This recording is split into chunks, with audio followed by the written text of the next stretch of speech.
So we're going to start off with the inaugurations of these two presidents, Obama and Trump. Give me a sense of who Obama is, who Trump is, what their aspirations are, and how they differ from each other. And let's start there. Barack Obama and Donald Trump are probably on the opposite sides of the continuum of the human species, in the sense not of black and white race, but really in the sense of temperament. Obama is very cool, very unruffled, very eager to reach consensus, doesn't like conflict, feels very much a sense of responsibility to the nation as a whole. Donald Trump is just the reverse. Donald Trump loves conflict, loves chaos, doesn't really feel any responsibility to the nation, really feels that his future is based upon his own followers, wants to divide the nation, loves confrontation. Take us to the promise of Obama. Here's someone who sold his biography as someone who could bridge the gaps. Why he appealed, what was he, how he came across, and why he appealed to so many voters. Barack Obama genuinely believed that he could forge a consensus, that he could bridge the emerging, growing gap across race, across class, across rural and urban America. He appealed to many people because I think he touched upon what Lincoln referred to as the better angels of our nature. And he wanted Americans to believe that we could forge a new commonality, that we could find not just a consensus, but that we the people had a real meaning beyond nationalism, that the ideals that bound us together were not historic, but were future. His campaign about hope and the reiteration of hope was hope about the possibility of the country to be a place not just of freedom and liberty, but also hope about the possibility that the whole would be greater than the sum of the parts. Now, this appealed to a huge number of Americans, but there were other Americans out there that Sarah Palin attracted, that she tied into. What did she tap into? Explain what she understood and why there was this population that is out there that was a very different population than what was attracted to Obama. Sarah Palin understood that there were a lot of people out there who felt that the game was rigged against them. They were angry. They felt they were being left behind, that there was a kind of ruling or leadership class, mostly well-educated and coastal, that had contempt for average working people. And so she tapped into that anger. She tapped into that feeling of bitterness, and it was real, genuine bitterness. You have to understand that the financial crisis of 2008 illuminated for much of America what had been happening for many years, but people just didn't see it. They had found ways of coping with stagnant incomes and with a game that looked to them increasingly like it was rigged for the benefit of the wealthy, but as long as they could maintain their own incomes through everything from having women into paid work to using their homes as collateral for refinancing their homes and getting deeper and deeper into debt, they could basically persuade themselves that everything was fine. That financial crisis was not just a wake-up call. It was as if a curtain was opened and everybody could see the true landscape of America, which was a fairly frightening landscape. Most people were not getting anywhere. A small group at the top was basically raking in more and more power and wealth. Did Obama understand that population? Did he understand the consequence of the 2008 recession and how it affected these Americans, how it affected and how it divided America? I don't think Barack Obama understood the degree of vitriol and anger and sense of betrayal that average working Americans felt, particularly after the financial crisis of 2008. Now remember, the median wage hadn't increased since 1979. I mean, this was something brand new in America. I mean, an entire generation of people expected, for good reason, that they would do better and better and better. But from 1979, 1980 onward, the middle class didn't. In fact, if anything, the middle class shrunk. Now again, when women went into paid work and when everybody worked longer hours and when they used their homes as collateral, they could persuade themselves that this reality of stagnation was not really something that hurt them. They could pretend that there wasn't a vast distortion going on in terms of politics and the economy. But after 2008, they couldn't. Barack Obama did not get that fundamental fact. How did that event, the events of 2008, define this division in America that we see as of today? I mean, looking back at that moment, how consequential, how important a moment that was. 2008 was an extraordinarily important turning point.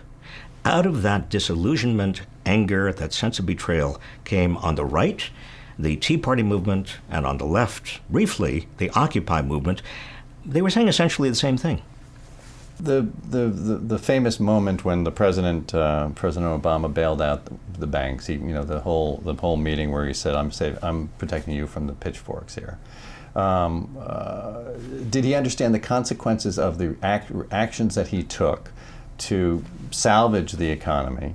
But did he understand that anger that you've been talking about that was out there and the way he was dealing with these bankers, what the long-term consequences would be? I don't think Obama focused on the long-term consequences of the bailout in terms of the political sociology, if you want to use a fancy term, on the nation.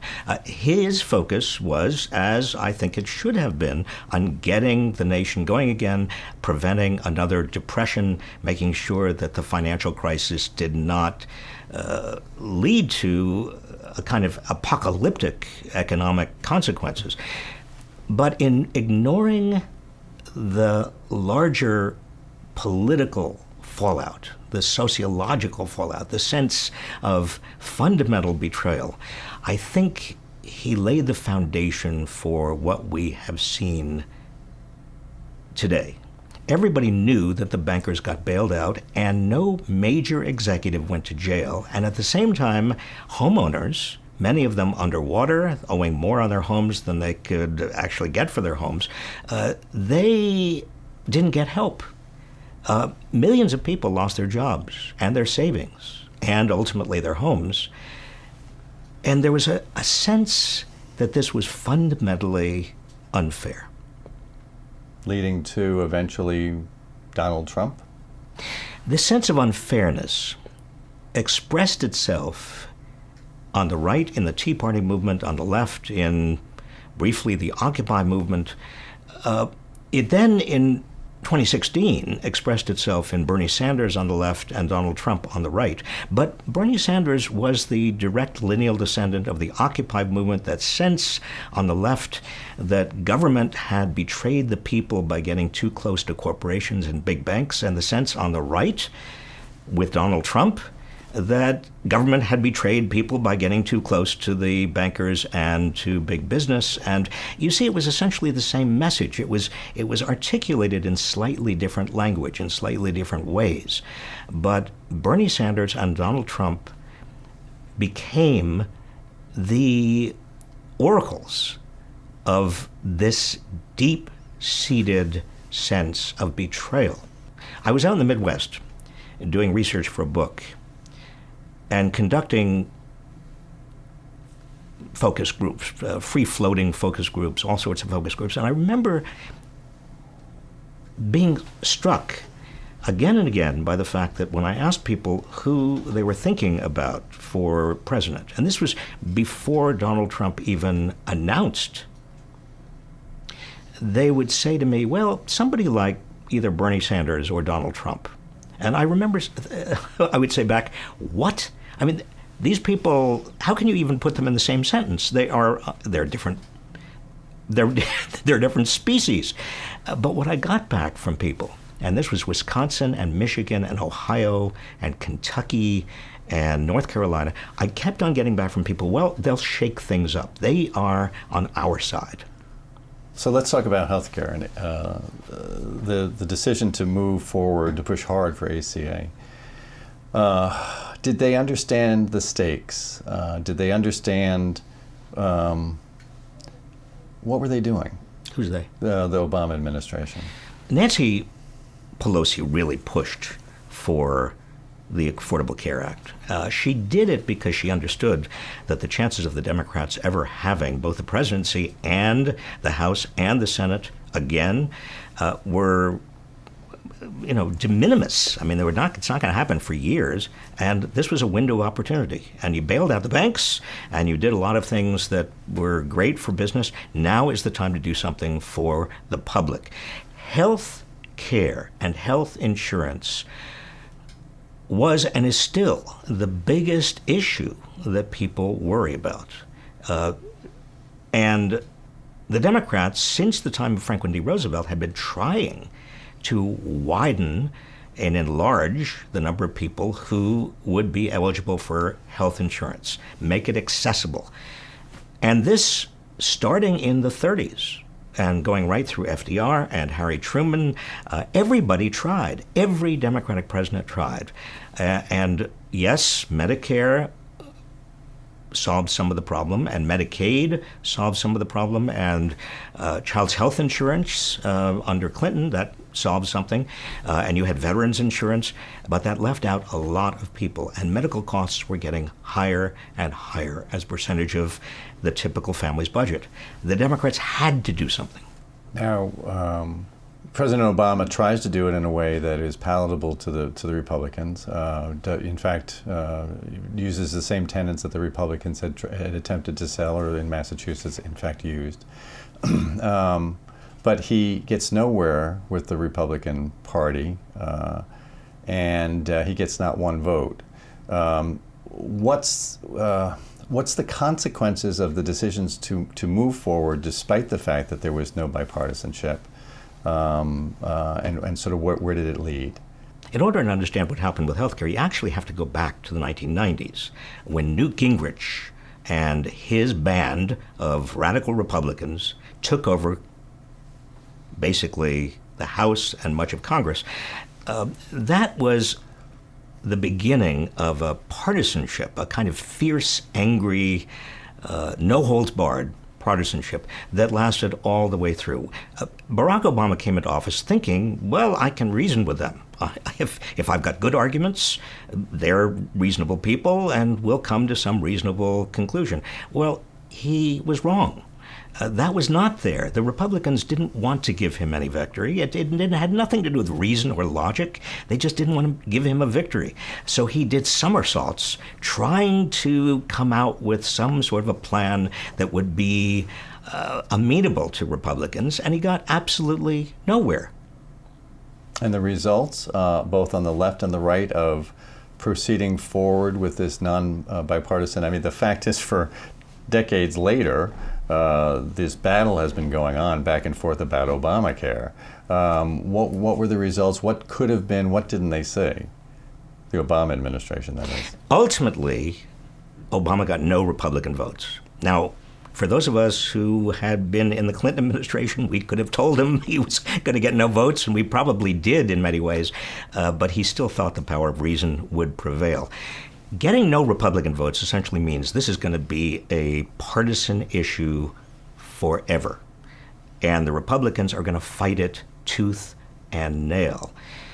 I I think that in retrospect, in hindsight, and everything is easier in hindsight, Obama would have been much better off using the framework of Medicare and simply making it Medicare for all, paid for through your Social Security and Medicare payroll taxes. Just a very simple, fundamental premise. And everybody loves Medicare, everybody loves Social Security, and so building on that would have been just utterly simple. But he creates a kind of Rube Goldberg complicated mechanism in order to appease the Republicans and also get the insurance companies and everybody else on board. And given that it came out so utterly Republican versus Democrat, that complexity itself made the Affordable Care Act very vulnerable. He wouldn't have gotten any more votes from Republicans, though. He wouldn't have got any more Republican votes if he had based it on Medicare. But he wasn't going to get any Republican votes anywhere. That's the point. In other words, if he's going to create an affordable health care system, Medicare for all, or Medicare with an opt-in, would have at least given him a stronger system that was easily explainable to people and wouldn't be as vulnerable to the inevitable Republican attacks. All right, so the Tea Party backlash in the summer of 2009, that blowback about the bill, where does that come from? Are the roots again in the economy? What's your overview of what the meaning of that was that surprised the hell out of both Republicans and Democrats when they went back home and saw these angry crowds? The Tea Party was an expression of the public's outrage with what seemed to be a very cozy relationship between government and business. But let's be very, very candid and clear about this. There were Republican operatives, right-wing operatives, that were out there stoking that flame. I mean, they wanted to pull the Republican Party even further to the right. They saw an opportunity. That opportunity was the financial crisis and the sense of unfairness that so many people felt about what had gone on. The fact that the GOP started, they basically recruited Tea Party members because they realized that it was an easy way to get elected. Did the GOP understand the long-term trends that were going on? Did they understand perhaps what gamble that they were getting into here? I doubt that Republicans understood that they were making a deal, in effect, that would ultimately lead to a different kind of Republican Party, because they were allying themselves with a so-called grassroots movement that itself had ties to elements in the Republican Party that the establishment Republicans didn't want to have anything to do with. So by allying themselves with the Tea Party, those establishment Republicans, and I'm talking about the Republican Party of the 60s and 70s and 80s, that Republican Party spelled its own doom. They basically bought into a path that they would never have expected, that they would lose, the leadership would lose their jobs because of, and it would become a party that eventually would be able to pursue and work with a Donald Trump. The Republican Party did not understand, or let's put it this way, the establishment part of the Republican Party didn't understand that by allying themselves with the Tea Party, they would be ultimately undermining the principles and the infrastructure that supported the Republican establishment, that they were, in a sense, writing their own death certificate in a way that would lead to the takeover of the Republican Party by somebody like Donald Trump. 2011, the failure of the grand bargain with Boehner and Obama. Number one, to get into it, what were the aspirations? Number two, what were the consequences? The grand bargain with Boehner was doomed from the start. I think the Obama administration really did believe, and continue to believe that there was a possibility out there for some negotiation. I think Boehner thought, and I'm giving him the benefit of the doubt, but I think Boehner thought that there was possibility too. But both Obama and Boehner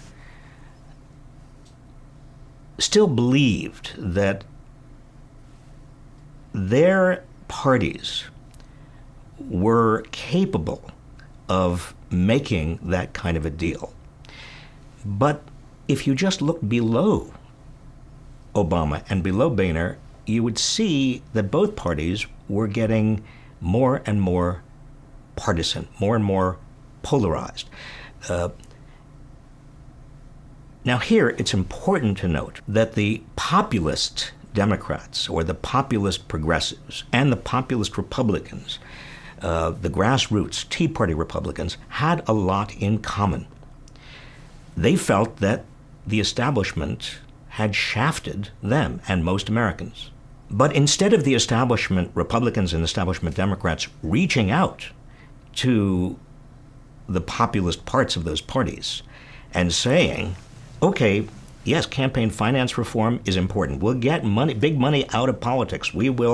We condemn corporate welfare. We will really use antitrust to break up these big monopolies. We will actually reform the system in ways that make the system respond to average Americans instead of big money. They didn't do it. They couldn't do it. They didn't understand how to do it. They were entrapped in a kind of old politics that made it impossible for them to believe that the entire political structure was being upended. By the election of 2012, Obama's great quote or statement that he thought the win would break the fever, that there would be a new ability for him to actually get bipartisan actions with the Republicans. How badly did he misunderstand? Of course, soon after that, the Newtown killings happened, and the attempt to put forth gun reform took place and started out in a bipartisan action, and it went nowhere. And that, to some extent, I guess, changed their mind a little bit. But what did they misunderstand? Why that optimism after 2012, and why was it sadly wrong? At every step along the way, Obama thought there was a possibility for bipartisanship. But at every step along the way, Obama, just like Republican leaders, failed to understand the underlying dynamics. Years before, there had almost been bipartisan agreement on immigration. Years before, there had been almost bipartisan agreement on some sort of gun control, some sort of sensible gun policies. Years before, they came pretty close to some bipartisan agreement, even on some health care issues that might have led to Medicare for all. But that was years before. By the time you get to the Obama administration, the entire structure of bipartisanship had been wrecked. It was wrecked during the 1990s. It's very easy when you're inside the political system, when you're inside Washington, to put blinders on and not see history, not see the results of what had happened even 10 or 12 or 15 or 16 years before, and not see the grassroots, not feel where the public actually is, not understand the degree of partisan outrage, and not respond to it. And as you said, immigration had almost happened once. It almost happened in 2013, 2014. There was a real belief, the Senate passed it, there was a real belief that they could accomplish something. Something, if it had been accomplished, would have meant that all that we're seeing right now would probably not have happened. Why the backlash in the GOP population about when Cantor loses, and why is there this backlash, and why didn't Obama see it? But more importantly, why the backlash? The GOP backlash against any kind of cooperation on issues like immigration occurred for a very simple reason, and that was the GOP saw in immigration a terrific issue to run on. It's the same thing with guns. It's the same thing with health care if it was going to be a massive government operation. You see, the Republican Party, by the 2000s, had been a party that was looking for every opportunity to entrench itself and divide the country. And issues of immigration and guns and national health care, quasi-socialism, those were things that would give the GOP tremendous bargaining leverage, they thought. But in order to understand that mentality, you've got to go back before. You've got to understand that the biggest division in America is not right versus left as we've come to understand it. It's not Democrats versus Republicans. The deepest division is between the vast number of people who are going nowhere and a small number of people at the top who are getting richer and more powerful every year. It is in the interest of those people at the top to keep everybody else angry at each other. But in the Republican, the autopsy had happened after 2012, and so the thought was, we're losing the game here long term. We need to look more favorably about Hispanic community and such. But this was turned on its head by some people like Sessions and Bannon and Miller, when they were able to turn the tide on the argument because of an anger that they saw within the GOP base. Explain that a little bit. Economic frustrations can easily be channeled into racism and xenophobia. This is not new. For 150 years, demagogues have taken economic frustrations and actually pointed to what are essentially scapegoats, the other, people who look different, foreigners, people who have different skin pigments, people who have different religions. This is one of the oldest tricks in the demagogue's playbook. And it worked here. It worked. So Trump comes down that escalator. The famous speech about immigrants. Tie that into the argument you just made about the understanding that how this message resonates, and what's at stake playing this game.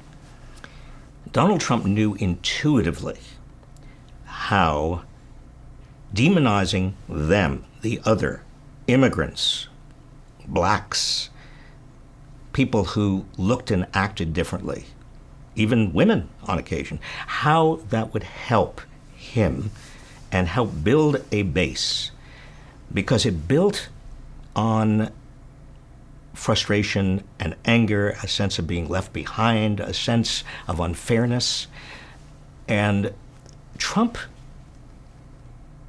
is, say what you will, he's a marketing genius. He knows how to get at the emotional chord, the rage, and how to conduct that, how to utilize that emotional chord, that deep sense of betrayal and rage, and elevate it, use it, exploit it, make it work politically. And he did it. When he announced his candidacy for president, he used Mexicans. He called them rapists and murderers. He knew intuitively that that would be a key to his success. He tied into the Sarah Palin people that we were talking about already. He calls them the forgotten. How his message resonates with those people, what he understood, something that Obama didn't understand, but what he understood about the forgotten and the consequences, the effect on his ability to move forward. Remember, this is not a new Republican strategy. Richard Nixon talked about the silent majority. George H.W. Bush talked about Willie Horton. Ronald Reagan had talked about welfare queens. These were all coded messages about blacks. What Donald Trump did is he took that same framework and he applied it to immigrants and people who would be ostensibly coming across the border. He used nationalism as a vehicle for conducting hate. Again, this is not new. In history, this is not new. I think it's very easy to forget how many demagogues have used nationalism, confused it with patriotism, and appealed to the worst instincts in people instead of the best. And bring us up to date on who are these forgotten? The forgotten Americans are real. The median wage has gone almost nowhere since the late 70s, early 1980s. Most Americans have not seen any gain in their own economic lives, even though the national economy is 2 to 3 times bigger than it was. CEOs who in the 1960s took home 20 times what the typical worker was taking home are now taking home 300 times what the typical worker is taking home. People aren't stupid. The game is rigged. Washington is awash in money, and that money is coming from big corporations and wealthy people. Unions are no longer a major force in politics because they have been busted or made irrelevant, or companies have moved to non-union states. So the forgotten people are basically most Americans. The question is not, are they bad or good? They are decent, hardworking people. The question is, what's being done for them? What's being done to them? Are they major parties speaking to them? One of the problems the Democrats have had, and I think one of the biggest problem that Hillary Clinton had, she didn't have a clear and forceful explanation for what happened to the working middle class. Talk a little bit about Obama's legacy and how in the world it led to Trump. I mean, what's the birth of this and how it relates to our first black president? One way of viewing the journey from Barack Obama to Donald Trump is through the lens of racism. It's very easy to say, well, we had our first black president, and then we had our first white supremacist president. I think that's utterly simplistic. The real story is that Barack Obama was a very good and decent, and I think temperamentally perfectly suited to the job president. He did some very important and good things. He made sure that the economy didn't succumb to the great crash of 2008 brought on by the big banks. He created the beginnings of a national health care system that nobody thought was possible. But Barack Obama did not respond to the core grievance of America, and that was, we're not getting ahead, the system is rigged, big money is taking over politics, it's all corporations and Wall Street and the wealthy, and that has to end. Barack Obama had Wall Streeters in his office all the time. He hired people from Wall Street. People from Wall Street left the administration, went back to Wall Street. Barack Obama didn't understand the degree of anger in the population. And did Hillary Clinton? Hillary Clinton did not understand the degree of anger in the population. Donald Trump intuitively understood, but he used it for his own purposes, and he twisted it into racism and xenophobia. So a big question is how is Trump's America different than Obama's America? Donald Trump has done basically nothing for the so-called forgotten Americans, for the bottom 60%. Their wages have grown a little tiny bit, but the big tax cut went mostly to the big corporations and the wealthy. Donald Trump's regulatory rollbacks have hurt many people because regulations are actually protections in terms of health, safety, the environment. The big winners are the big corporations and the very wealthy who are investing in those big corporations because there are more profits. But what Donald Trump has done is transformed the anger about a rigged system into racism, xenophobia, and ugliness of a sort we haven't had in this country in my lifetime.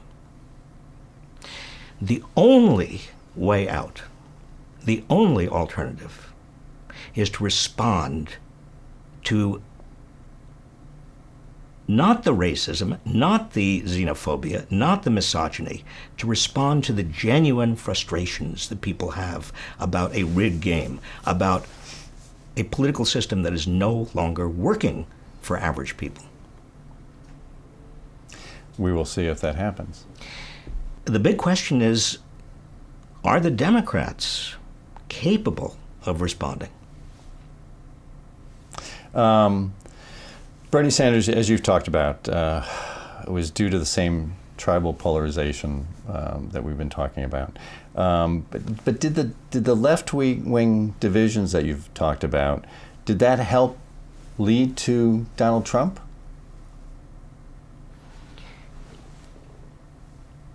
People who supported Bernie Sanders, most of them supported Hillary Clinton. About 1 out of every 10 Bernie Sanders voters supported Trump instead of Clinton. But basically, the Sanders supporters were Democrats. They recognized the dangers inherent in Donald Trump. The important point to understand is that minus the racism and xenophobia, the core of the populist Republican Party has much in common with the core of the populist progressive Democratic Party.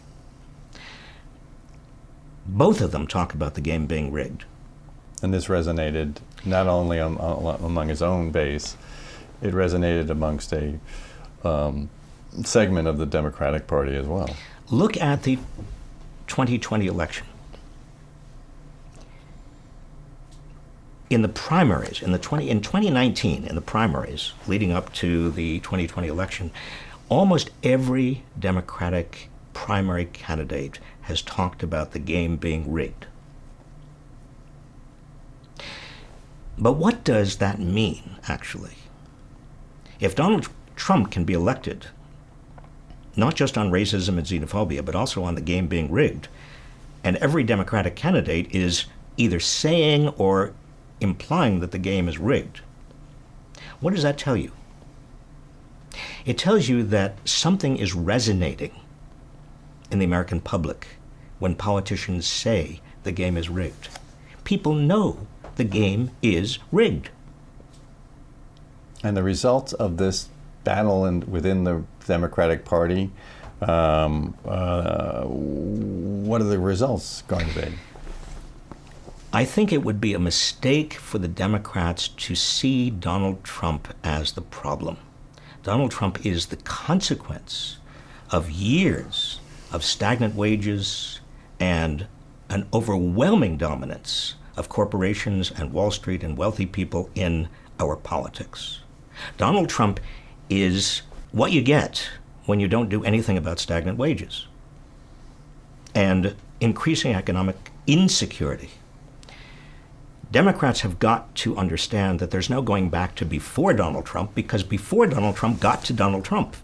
When wages are going nowhere, when people are working harder than ever, when they are losing job security, when 80% of Americans are living paycheck to paycheck, and they don't have any faith that anybody is looking after them. In fact, they think the system is rigged. We're going to get Donald Trumps as far as the eye can see. To help connect the dots a little bit, so early attempt to repeal and replace ACA, Obamacare.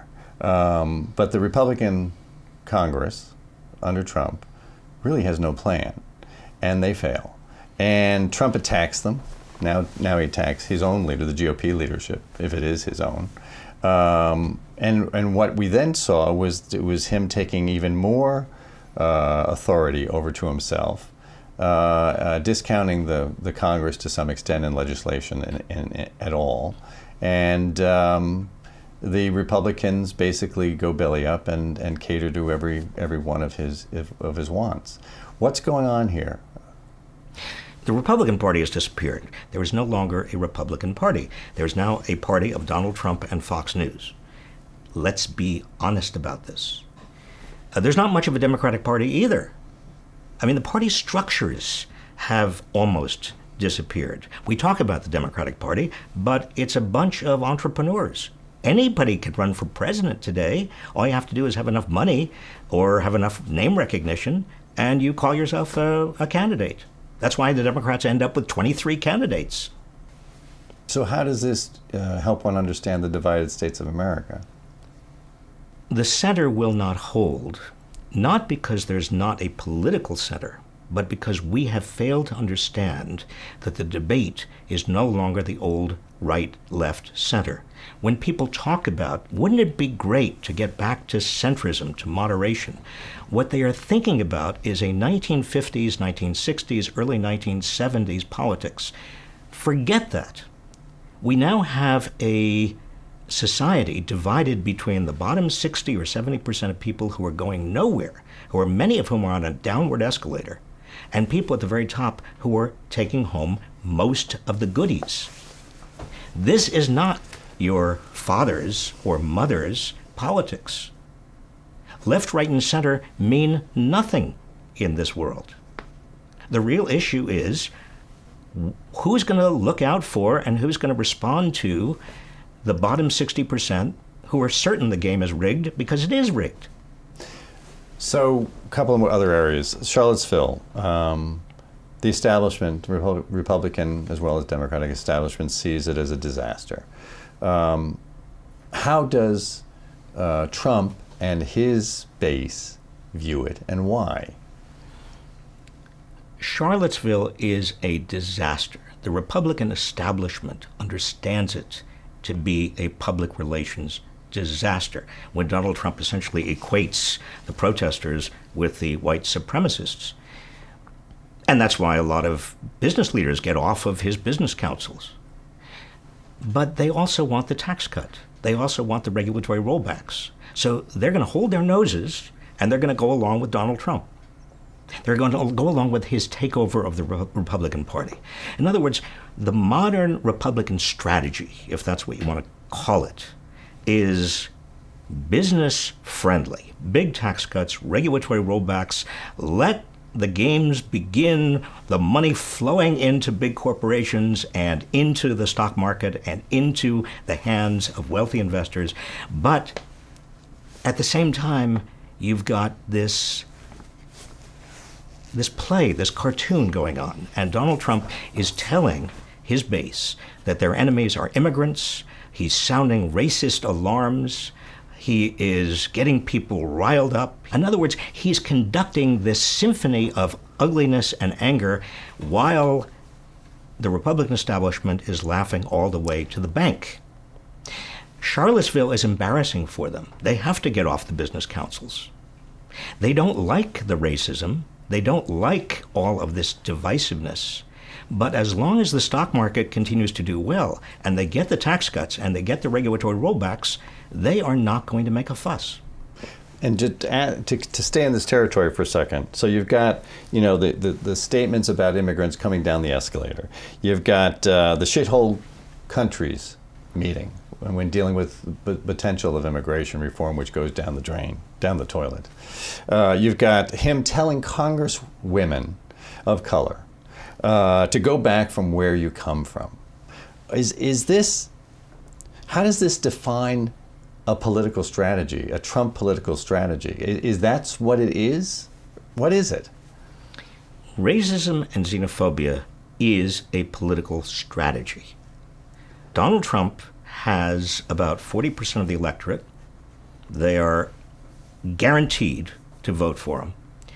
All he needs is to attract another 10, 11, 12%. And given the way the Electoral College is organized, given the very, very big power of some Midwestern states and Iowa and Florida, that's not going to be impossible for him to do with a strategy that essentially blames those people. And it's not just racism, it's also xenophobia. It's also a kind of perverted nationalism. It's a fear of socialism and communism. In other words, it's a collection of all the fears that traditionally Americans have had, but it's used at a time when many people don't feel that the game is fair, where they feel like they haven't got a fair break. This economy is supposed to be good, but their jobs are insecure and they're not making enough money. They don't blame Trump for that. They blame the establishment. They blame the people who run the system. But the dependence, for instance, on immigration, on the last election and this election, the willingness to shut down the government harmed a lot of people, based upon the idea that he needed to stand up for what he had said, and he was going to build this wall no matter what. The establishment was preventing him from doing so. It seems central to his presidency, to the forgotten. But why, if that strategy, as you've sort of said, will probably not bring the majority that you need, if you're only selling fear, if you're only selling the other as the reason why you need to vote for him, why does he continue with that policy? Donald Trump continues to sell fear and xenophobia, racism and misogyny, because he knows he's got 40% of the electorate, and all he needs is another 11%. And that's all he has, because the tax cut did not help anybody, and his trade wars haven't helped anybody. And most people can look around and say, well, in terms of where I am, the economy is supposed to be better and the stock market is pretty good, but I don't have any shares of stock, or I'm not all that much better than I was. So this is where he is strongest. He knows he's strongest. And he can tweet, and he does the rallies, and he does what demagogues through history, at least the last 120 years of history, have done. He communicates directly, and he accuses the press of being enemies of the people, and the New York Times of being treasonous. And he says, isn't it great that we can circumvent all of the intermediaries? The media, the word media comes from intermediary. We can circumvent all of them, and I can talk to you truthfully. And when his supporters and others hear Donald Trump, they don't hear the lies. What they hear is somebody who is giving them the unvarnished truth. He's not spinning. He doesn't sound like a politician. In fact, he sounds like the opposite of a politician.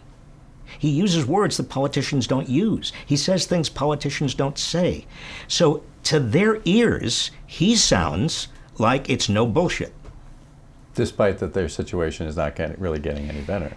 They are so willing to suspend disbelief in terms of their own situation not getting any better. They're willing to believe him because they want to shake things up. What I heard over and over again in 2015, when I was going around the Midwest and southern states and swing states, in 2015, was people said, and the same people told me, I'm supporting Bernie Sanders or Donald Trump because I want to shake things up. I think that politics and the establishment is just rotten to the core. The 2018 elections and his bringing up the caravans and the stoking of fear about what was taking place on the borders, what did you see when that was being done, and what were the results? Every time Donald Trump stokes up fear about caravans heading to the borders, about Mexican gangs and cartels, about workers flooding over into America, or about black athletes who won't stand for the national anthem, or about members of Congress, women who are of color. What he's doing is saying to his base, mostly white, mostly rural, mostly older, mostly people who have not got to a position where they expected they would, given what their parents did. He's saying, you know why? It's because of them. And I'm on your side. I'm not on their side. The elites, he is saying, implicitly, are on their side. They have given them an unfair break. I am on your side. And Roy Moore, backing Roy Moore in that election, I mean, what statement is he making there? What's at stake, and why he goes down that route, which seems to be a dangerous political. The whole thing is a dangerous political route, but as long as it works, as long as it stirs people up, as long as it distracts attention from the agenda that the big corporations and the CEOs and Wall Street really want, which is tax cuts, regulatory rollbacks, and keep the money rolling in, keep interest rates low so we can just do what we are doing. His financial backers come out ahead, and his base is fired up, and all he needs is 11% more of the population to vote for him. You look back at this last decade and the evolution of what has happened to both parties, and how more and more divided America has gotten. And I guess the question is how you see this decade, and sort of what are the lessons that we should be learning here? I think the country faces a profound choice in the future. And it's not a choice about Donald Trump per se. It's a choice about whether we make this system, and I'm talking about our economic and political system, work for everyone who works hard and plays by what the rules are. Or we continue down the road we've been on since at least the late 70s, early 1980s, when people at the top are accumulating more and more wealth and power, which in turn gives them more wealth and power. That's the choice. It's not left or right as we have understood the terms. It's not Democrat versus Republican as we traditionally have understood politics. It is the majority, the vast majority, versus an emerging oligarchy who are not bad people. And we've got to make sure we don't vilify them, because they're doing what we would expect people to do. They are simply using whatever means they have to aggregate additional power and wealth. But the entire system is off the tracks. And if we don't understand that, and if we don't understand that's what's led to the kind of anger we now have, we're not going to solve the underlying problem. And do you hear voices out there that understand that we're off the tracks? I hear most voices out there saying we're off the tracks. Most Americans believe the system is not working. The polls show that. My interviews with people all around the country confirm that. The anger in our system demonstrates that. The question is not, is it understood? The question is, do we have the political will to do what we have to do, which is to change the allocation of power in society? Nobody in the elites, and I'm talking about the establishment Republicans, but also establishment Democrats, wants to talk about power. But that is the discussion we must have. And the core element of that, on the change of power, would be what? The core element of that is to empower most Americans politically and economically. Most people feel that they have no power. They have no agency. They have no control over their fates. They feel like the people in power are up there and don't give a damn. And the problem is, most people are correct. Is there any element or any event or anything that we haven't talked about that you think is important to understand? I think it's important to understand how central the 1990s were. Because Ronald Reagan came to office in 1980 as a protest candidate. He certainly conveyed hope, but also channeled anger. George H.W. Bush was his vice president, a continuation. But in 1992, you had Ross Perot, the first candidate who really did say to America, I understand you feel like you're getting a raw deal, and you know something? You are. The political parties are rotten. Ross Perot made it possible for Bill Clinton to win. Bill Clinton didn't understand what was happening. In the 1990s, you had Rush Limbaugh become the biggest radio phenomenon in history, spewing anger and vitriol and kind of ugliness and making fun of everybody, but in a way that a lot of people began to say, you know something? I like him, he's right. And then you had Roger Ailes create Fox News. And you had, at the same time, Newt Gingrich come to Washington with a gang of people. He had already been in the Republican Party, but he took over the Republican Party with his own brand of anger and vitriol and ugliness. He was channeling the same sense of betrayal, anti-establishment betrayal, that we saw flower years later after the bank bailouts, in the Tea Party movement, and even in the Occupy movement, and even Bernie Sanders. All from very different divergent points of view. From very different points of view. But in terms of the underlying theme, that the system is not working for most people and it's being rigged, it's the same idea. It's the same theme. It's the same emotion. So we're all together in the end, but it's all together in division. So. Well, we're all together in division, but it's not going to be impossible to put Humpty Dumpty back together again. I am very optimistic. I'm optimistic because I teach young people who are absolutely dedicated and committed to making this country better, who don't see color, who don't see race the way my generation sees race, who don't have the same history, and who don't have this kind of ugly nationalistic stuff going on. They really do consider themselves patriots in a positive way, and they are going to run the country.